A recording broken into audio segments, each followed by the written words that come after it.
হাত্তা রাআইতু মাশারিকাহা ওয়া মাগারিবাহা।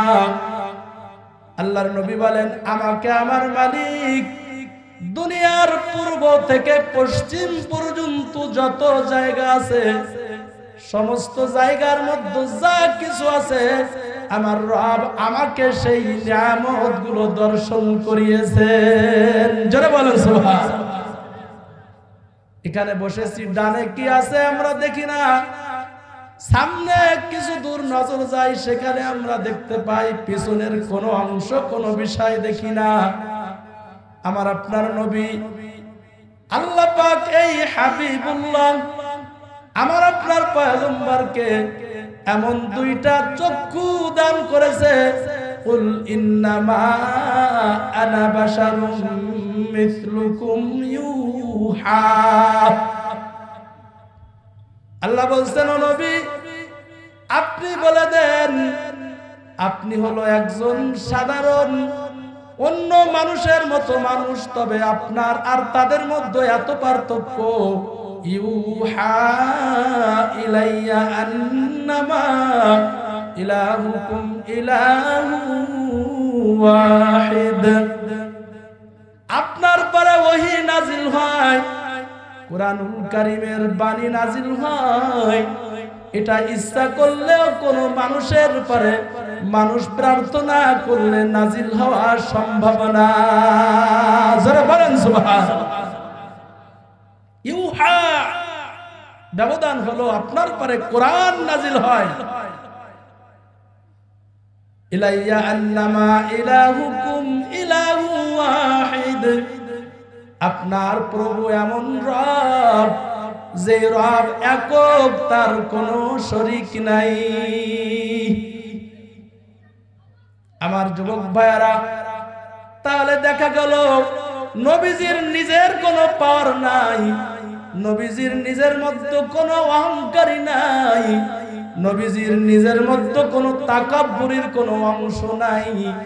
হাত্তা রাআইতু মাশারিকাহা ওয়া মাগারিবাহা। আল্লাহর নবী বলেন, আমার আল্লাহ কুদরতি নজরে আমি পয়গম্বরের পরে দৃষ্টি দিয়েছে, আর জিবরিল আমিনকে দিয়ে আল্লাহ পাক আমাকে পার্সোনাল চোখের পাওয়ার দান করেছে। জোরে বলেন সুবহানাল্লাহ। ইচ্ছা করলে পিছনের জিনিস দেখা যায় না, ইচ্ছা করলে কিছু দূর নজর যাওয়ার পরে আর কিছু মালুম হয় না, কিন্তু পৃথিবীর পূর্ব থেকে পশ্চিম পর্যন্ত যা কিছু আছে, আমার আল্লাহ আমার নবীকে, আমার কলিজার পয়গম্বরকে দেখার মতো চক্ষু দান করেছিলেন। সেই নবী বলছেন কোরআনের মজলিসে বসার সাথে সাথে আরশে আজিমের মালিক আল্লাহ, যে রব্বুকা রব্বে কারিমের জন্য সব পয়গম্বররা পাগল, ওই আল্লাহ পাক বলছে, বান্দা কোরআনের মজলিসে বসার সাথে সাথে তোর জিন্দেগীর সব সগীরা গুনাহ ছোট গুনাহ আমি আল্লাহ সঙ্গে সঙ্গে মাফ করে দিলাম। বন্ধুরা আমার, ভাইরা আমার, এজন্য তৈলকুম পাড়া এলাকার যুবক ভাই, দোকানে যারা রয়েছেন, ও আমার বৃদ্ধ বাবা, কি নিয়ে আল্লাহর কবরে যাইবা, অথচ কবরে নেক আমল সাদাকায়ে জারিয়া নেক আমল ছাড়া কবরের মধ্যে তিনটা জিনিস ছাড়া আর কিছুই যাবে না। আমি সেদিকে কথা বলবো না। আল্লাহ সুবহানাহু ওয়া তাআলা সূরা তাগাবুনের ভিতরে तमाम পৃথিবীর মানুষদেরকে বলেছেন, ইন্নামা আমওয়ালুকুম ওয়া আওলাদুকুম ফিতনা। বস্তুত মানুষের সমস্ত মাল এবং মানুষের সমস্ত সম্পদ হলো আমি আল্লাহ পাকের কাছে বান্দার পরীক্ষা। জোরে বলেন সুবহানাল্লাহ। আমওয়াল মাল হলো এক বাসন, বহু বাসন হলো আমওয়াল।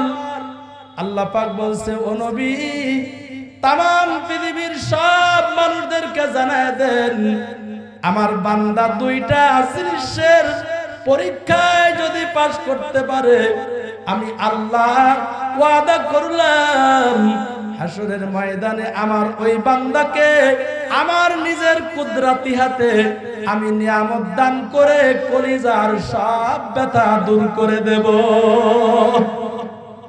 দুই জিনিসের পরীক্ষা, জোরে বলেন কয় জিনিস ভাই? আরো মনে রাখবেন কয় জিনিস? ইন্নামা আমওয়ালুকুম ওয়া আওলাদুকুম ফিতনা।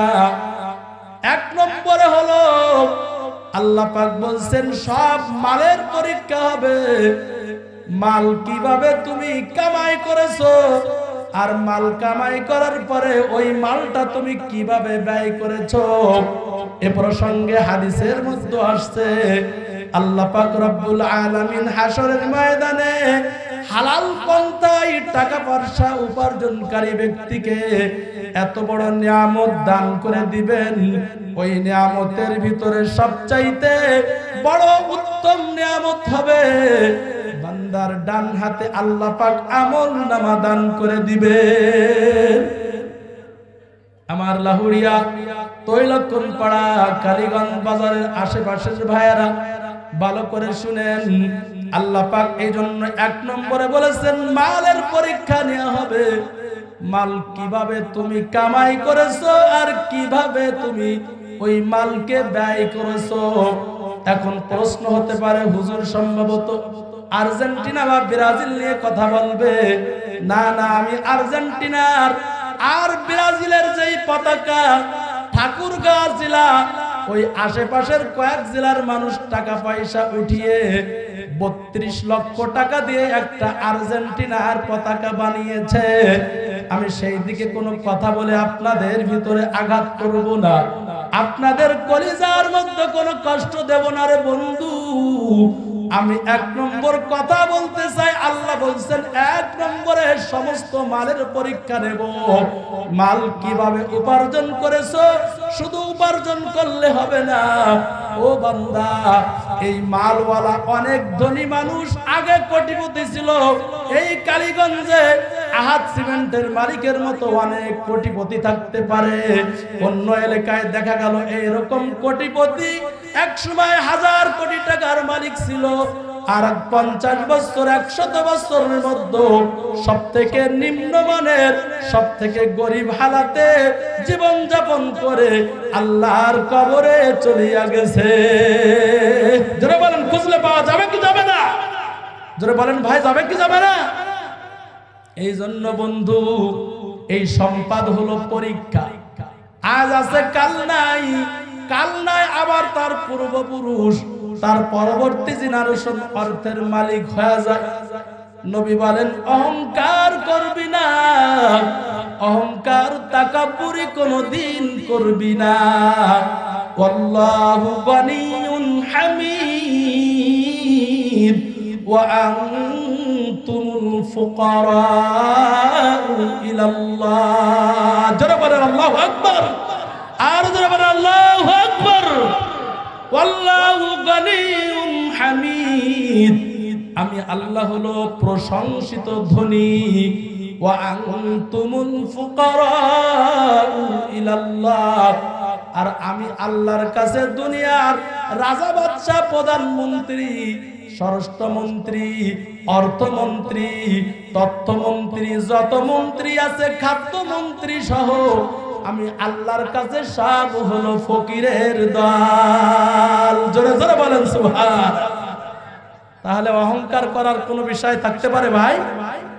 লাহুরিয়া কালীগঞ্জ বাজার যাদের একটা মার্কেট আছে সে বড় ধনী না, না। গুলশান এলাকায় যাদের বাড়ি আছে সে ধনী, প্রধানমন্ত্রী ধনী, রাষ্ট্রপতি ধনী, স্বরাষ্ট্রমন্ত্রী ধনী। আল্লাহ বলেন না না, ওয়া আনতুমুল ফুকারাউ ইলাল্লাহ।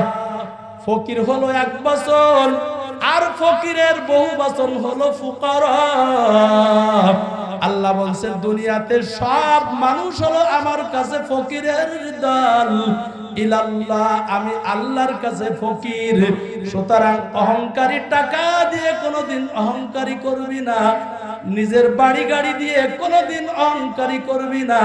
কারণ কি এইরকম সম্পদের মালিক ছিল সাদ্দাত। সম্পাদার ক্ষমতার মালিক ছিল ফিরাউন। আল্লাহ তাআলা কোরআনুল কারীমের এক জায়গায় বলছেন ফানজুর কাইফা কানা আকিবাতুল মুকাজ্জিবিন।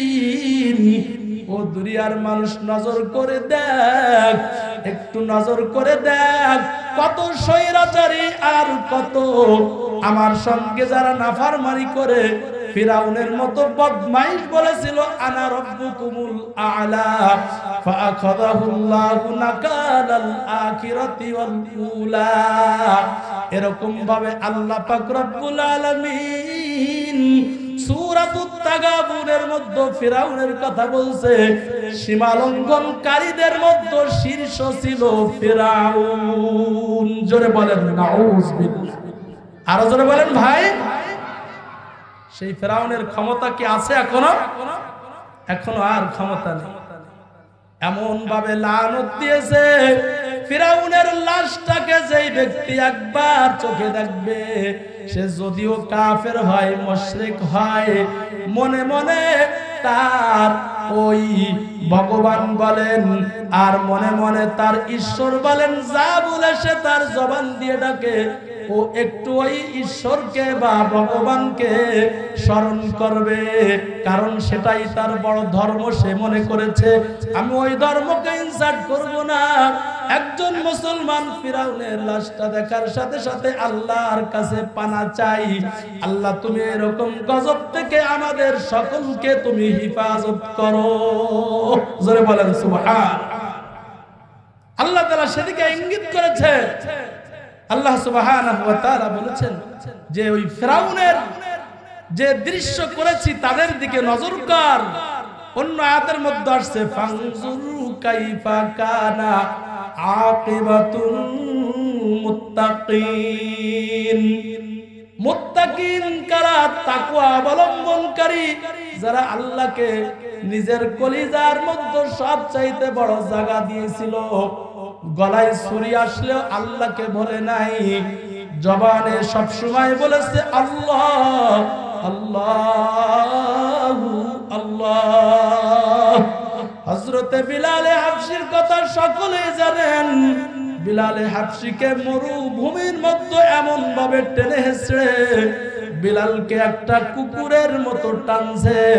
হযরতে বিলালে হাবশি রাদিয়াল্লাহু তাআলা আনহু আল্লাহর কাছে এমন ওয়াদা করেছে, আল্লাহ আপনি ছাড়া আমার রব আর কেউ নাই। জোরে জোরে বলেন সুবহানাল্লাহ। ও বন্ধু, আমার ভাইরা, এজন্য আপনাদেরকে বলি, ওই ফিরাউন আর নমরুদ আর সাদ্দাত আর বড় বড় বেঈমানের দল যারা দুনিয়ার থেকে চলে গেল, কেউ কিন্তু আর এই লাউড়িয়া তৈলক্ষণ পাড়া লোহাগড়া নাড়াইলের মধ্যে আর আমাদের এলাকায় আসবে না। কোন মোমেন মুত্তাকিনও আসবে না। সকলেই কিন্তু রব্বে কারিমের কাছে চলে যাওয়া লাগবে। কারণ কি? আল্লাহ পাক বলছেন নির্ধারিত সময়ের মধ্যে একটা মানুষ দুনিয়ার থেকেও যাবে না। দুনিয়ার থেকেও কোন মানুষ নির্ধারিত সময়ের মধ্যে, হায়াত নির্ধারিত সময়ের মধ্যে একটা লোক দুনিয়ার থেকে ইন্তেকাল করবে না। ইযা জাআ আজালুহুম লা ইস্তাখিরুনা সাআতাও ওয়া লা ইস্তাকদিমুন। আল্লাহ পাক বলছেন যখন নির্ধারিত সময় হয়ে যাবে, একটা সেকেন্ডও দুনিয়ায় তুমি বসবাস করতে পারবে না। একটা সেকেন্ডও দুনিয়ার থেকে তোমাকে কবরের জগতে কেউ নিতে পারবে না। এজন্য সবকিছুর মালিককে জোরে জোরে বলি, ভাই কে মালিক? আরো জোরে বলি, মালিক কে? আল্লাহ পাক রব্বুল আলামিন বলছেন এক নম্বরে হলো মালের পরীক্ষা নিয়ে হবে। মাল ব্যয় করার দিকেও তুমি খেয়াল করবা। এই লাহুড়িয়া তৈলক্ষণ পাড়া মাদ্রাসার কত প্রয়োজন ছিল। আমাকে হাফেজ ইনায়াতুর রহমান, হাফেজ মাওলানা ইনায়াতুর রহমান ভাই বলতেছিলেন, এই মাহফিল পরিচালনার জন্য হাড় ভাঙা পরিশ্রম করে মানুষদেরকে আল্লাহর কোরআনের বাণী শোনাইতে চাই। কারণ কোরআনের কথা বারবার বারবার শুনলে ইমানের ব্যাটারিতে চার্জ হয়। কিসের ব্যাটারিতে ভাই? আরো জোরে বলেন।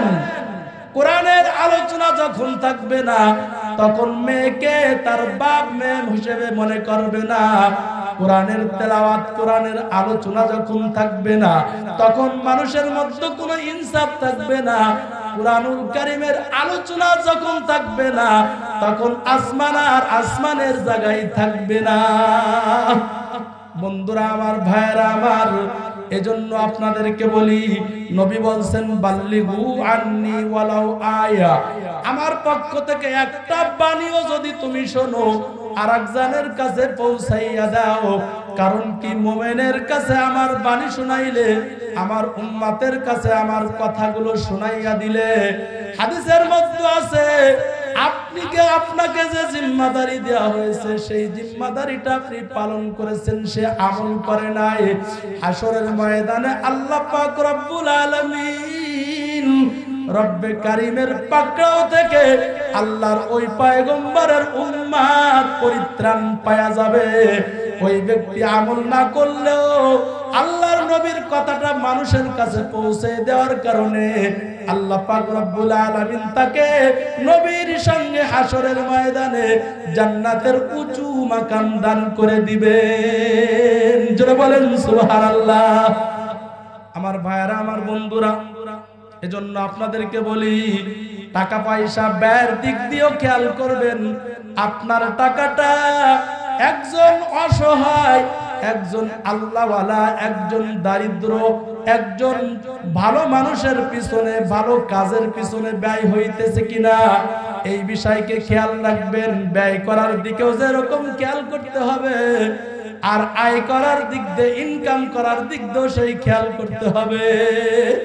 কারণ এটা হলো আল্লাহ পাকের 1 নম্বর পরীক্ষা, বান্দার কাছে নেবেন মালের পরীক্ষা। 2 নম্বরে ইন্নামা আমওয়ালুকুম ওয়া আওলাদুকুম, ওয়ালাদুন মানে হলো সন্তান, সন্তানের বহু বচন হলো আওলাদ। আল্লাহ বলছেন সমস্ত সন্তানাদি, তোমাদের সমস্ত সন্তানের পরীক্ষা নেওয়া হবে। সন্তান রোজা রাখতেছে, মা আব্বা ডাক দিয়ে বলে, ওর সন্তান খবরদার, খবরদার, রোজা রাখবি না, তোর শরীরটা নষ্ট হয়ে যাবে। এবার সন্তান ডাক দিয়ে বলে, ও মা, আমি তো একসাথে লাহুরিয়া কলেজে লেখাপড়া করতাম, ও তো মাদ্রাসায় পড়ে, কোনোদিন একটা রোজা ছাড়ল না, তুমি কেন আমাকে রোজা ছাড়তে বলো? এবার মা বলে, সন্তান, আমার থেকে আর তোকে কেউ ভালোবাসে না, আমার থেকে তোকে আর কেউ মুহাব্বত করে না। তুই যদি রোজা রাখিস তাহলে তোর শরীরটা নষ্ট হয়ে যাবে, তোর শরীরটা দুর্বল হয়ে যাবে। আমি, তুমি যে কথা বলেছো এই কথা অবশ্যই অবশ্যই ভুল কথা। তুমি আল্লাহর দিকে ফিরে আসো রে মা, কারণ কি, কবরের সঙ্গের সাথে তুমি আমার হবা না, কবরের সঙ্গের সাথে তুমি আমার হবা না, তুমি আমার কবরের সঙ্গের সাথী হবা না। কবরের মধ্যে আমার স্ত্রীও আমার সাথে যাবে না, কবরের মধ্যে আমার নিজের মা হইয়া, বাবা হইয়া, দুইজনের একজন তুমি কবরের সঙ্গের সাথী হবা না। কি বলেন ভাই, হবে না? কি বলেন ভাই? যুবক ভাইরা কি বলেন, হবে? দুনিয়াতে টাকা পয়সা না থাকলে আরেকজন ধার দিতে চায় না, কর্জ দিতে চায় না। ও বন্ধু, দুনিয়ার ইনসাফ, দুনিয়ার নিয়ম নীতি একটু তালাশ করে দেখো। এজন্য বলি বাবা, সন্তান যোগ্য সন্তান হয়ে যোগ্য উত্তর দিয়েছে মা, কবরের সঙ্গের সাথে তুমিও হবে না, কবরের সঙ্গের সাথী হবেন আমার আল্লাহ, কবরের সঙ্গের সাথী হবে আমার কলিজার নবী মুহাম্মাদুর রাসূলুল্লাহ। সকলে পড়েন সাল্লাল্লাহু। আমার ভাইরা, আমার বন্ধুরা, সন্তান যখন এই জবাব দিয়েছে, মা এবার বালিশে মাথা লাগায়া চিন্তা করতেছে। কি চিন্তা করতেছে? কি জবাব আমার সন্তান দিল? আসলে সত্য কথা, সন্তান আমার কবরের সঙ্গের সাথী হবে, আমিও কি হব না? সন্তানের কবরের সঙ্গের সাথী হব না। এই জন্য আমার মা বোনদেরকে বলবো, ও মা, ও পর্দার আড়ালের বোন, সন্তানকে কোনোদিন আল্লাহর হুকুম পালন থেকে নিষেধ করবি না। নিষেধ যদি করিস, হাসরের ময়দানে সন্তান সম্পর্কে যখন তোমাকে পরীক্ষা করা হবে, ওই পরীক্ষায় ফেল করলে জান্নাতের সুঘ্রাণও তুমি পাইবা না। জোরে বলেন নাউযুবিল্লাহ। এবার হাদিসে কি বলে? ক্বালা রাসূলুল্লাহ সাল্লাল্লাহু আলাইহি ওয়াসাল্লাম, কুল্লুকুম রাইন ওয়া কুল্লুকুম মাসউলুন আন রাইয়াতিহি। প্রত্যেকে দায়িত্বশীল, আর প্রত্যেক দায়িত্বশীল তার দায়িত্ব সম্পর্কে জিজ্ঞাসিত হবে। কথা কি বুঝতেন ভাই? পরিবারের ভিতরে আপনি গার্ডিয়ান, আপনি অভিভাবক, আপনার মেয়েকে যদি ওই পুরুষের চরিত্র নষ্ট করা পোশাক ক্রয় করে দেন, সেটা যদি জিন্সের প্যান্ট এই রানের সাথে লাগা, একেবারে যা জীবনে আমরা কোনোদিন পরি নাই এমন প্যান্ট কিনে দেন, আর যত যুবকদের চরিত্র, এমনকি বৃদ্ধ লোক, এমনকি ইহুদি, খ্রিস্টান, হিন্দু, বৌদ্ধ, নাসারা, সকলের চরিত্র যে প্যান্ট বা যে পোশাক পরিহিতা মহিলার দিকে তাকানোর সাথে সাথে গুনাহ করেছে। এই গুনাহ কার কারণে করেছে, এই গুনাহ কে সহ্য করেছে, এর অভিভাবককে হাসরের ময়দানে ধরা হবে। মনে করছেন নামাজ পড়লে আর দাড়ি রাখলে, টুপি পরলে আর মেয়ে সব কয়জনকেই একবারে বেপরদায়, বয়ফ্রেন্ডের অভাব নাই, বাড়িতে সকালে একজন, বিকেলে একজন, দুপুরে একজন, কিন্তু আপনি নামাজ পড়ে কপালটাকে একবারেই কালো করে ফেললেন। মনে রাখবেন, কুল্লুকুম রাইন ওয়া কুল্লুকুম মাসউলুন আন রাইয়াতিহি। প্রত্যেকে দায়িত্বশীল, আর দায়িত্বশীল এই দায়িত্ব সম্পর্কে জিজ্ঞাসিত হবে। আপনাদের মাহফিলের সভাপতি মাওলানা ফজলুল করিম সেলিম ভাই, আমি যদি কোরআনের বিরুদ্ধে কথা বলি, উনি যদি আমার কথাটাকে নরম ভাবে, প্রাথমিক ভাবে যদি ধরিয়ে না দেন কথাটা মিথ্যা হচ্ছে, তাহলে উনিও হাসরের ময়দানে এর সম্পর্কে জিজ্ঞাসিত হবেন। আমি কোরআন জানার পর যদি কোরআনের কথাটা আপনাদের কাছে না বলি, আল্লাহ পাক রব্বুল আলামিন কালামে হাকিমের মধ্যে বলবেন, আমার নবীজির জবান থেকে শুনেছিলি প্রত্যেকে দায়িত্বশীল, দায়িত্ব সম্পর্কে তুমি মানুষকে কতটুক সতর্ক করেছিলে, নিজে কতটুক সতর্ক হয়েছিলে। কু আনফুসাকুম ওয়া আহলিকুম নারা। আল্লাহ বলছেন, ইয়া আইয়ুহাল্লাযীনা আমানু, ও মুমিন বান্দা বান্দিগণ, কু আনফুসাকুম ওয়া আহলিকুম নারা, তুমি নিজে জাহান্নামের আগুন থেকে বাঁচো, আর তোমার অধীনস্থ ফ্যামিলি, তাম পৃথিবীর মানুষদেরকে টার্গেট নিয়ে জাহান্নামের আগুন থেকে বাঁচাও। যদি বাঁচাইতে পারো, একজন মানুষও যদি আমার বড় পাগল, আমার কুদরতি কলিজা যদি আল্লাহ বলে ঠান্ডা করে দেয়, ওই ব্যক্তির কারণে হাসরের ময়দানে তোর জিন্দেগীর সব গুনাহ আমি মাফ করে দেব। জোরে বলবেন না সুবহানাল্লাহ? ও বন্ধু, আমি এই জন্য বলি, তাম পৃথিবীর মধ্যে যারা ইসলামী আন্দোলন তথা মানুষদেরকে আল্লাহর দিকে আহ্বান করার জন্য আহ্বান করে, আল্লাহর দিকে মানুষদেরকে ডাকে, এই জন্য কোরআনের মধ্যে আসছে, ওয়ামান আহসানু কাওলাম মিম্মান দাআ ইলাল্লাহি ওয়া আমিলা সালিহান ওয়া ক্বালা ইন্নানি মিনাল মুসলিমিন। তার কথা থেকে কার কথা দামি হতে পারে? যে ব্যক্তি মানুষদেরকে আমি আল্লাহর দিকে ডাকে। জোরে জোরে বলেন সুবহানাল্লাহ।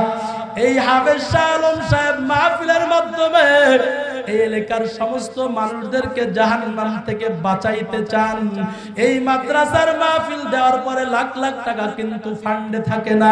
হিসাব একটু দেখবেন, হিসাব একটু শুনবেন। একমাত্র কারণ এই আল্লাহওয়ালাদের মজলিস থেকে একজন মানুষও যদি আল্লাহওয়ালা হয়ে যায়, আল্লাহ পাক হাসরের ময়দানে বলবেন, আয় তোর জীবনের সব গুনাহ ওই আমার মাহবুব বান্দা বান্দির ওসিলায় কবুল করেছি। ও বন্ধু, এজন্য যত দল আছে ইসলামিক দল, সবাই কিন্তু আল্লাহর দিকে বান্দাদেরকে ডাকে। আর এই ডাকনেওয়ালার ডাকা যদি আল্লাহকে সন্তুষ্টি অর্জনের জন্য হয়, নবী বলেন ওই ব্যক্তির জীবনের সব গুনাহ মাফ হয়ে যাবে, ওই ব্যক্তি আল্লাহ পাকের জান্নাতের সুঘ্রাণ পেয়ে যাবে। শুধু তাই নাই, সালামুন কাওলাম মির রাব্বির রহিম, আল্লাহর পক্ষ থেকে হাসরের ময়দানে ওই বান্দাদেরকে সালাম দেওয়া হবে। ও ভাই, আল্লাহর পক্ষ থেকে যাদেরকে সালাম দেওয়া হবে তাদের কি জাহান্নামের কোনো আশঙ্কা থাকবে? জোরে বলেন, থাকবে? সালামুন কাওলাম মির রাব্বির রহিম ওয়ামতাজুল ইয়াওমা আইয়ুহাল মুজরিমুন। ও বন্ধু, আল্লাহর পক্ষ থেকে যখন সালাম দেওয়া হবে, সালাম দেওয়ার পর বলবে, যা যা, আজকে বদকার আর নেককাররা আলাদা হয়ে যা। আজকে বদকারদের দিকে আমি একটা নজর দিয়েও তাকাবো না।